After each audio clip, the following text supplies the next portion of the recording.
Nous tenons des rencontres commençant aujourd'hui ici à Garas Dara Djolof pour faire face avec les mesures que l'État a prises.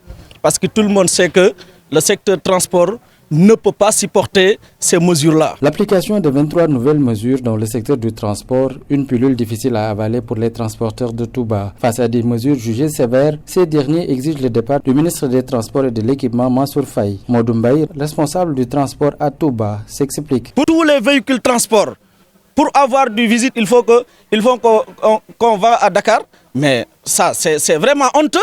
Parce que dans toutes les 14 régions du Sénégal, il y a des services de mine. Mais où sont les visites techniques? Où sont les services de mine qui sont dans les régions?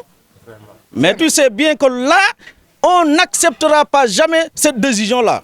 Jamais.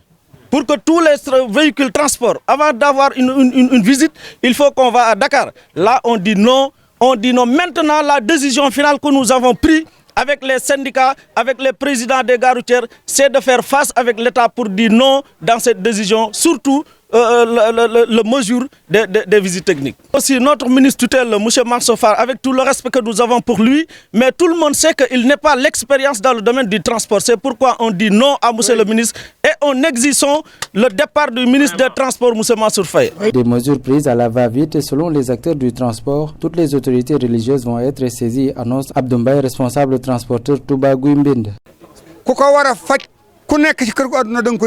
Saisir qui de droit, nous ne sommes pas des moutons de panurge pour nous faire accepter à certaines choses. Nous allons riposter jusqu'à notre dernier souffle. Nous n'excluons pas une audience avec le président Macky Sall.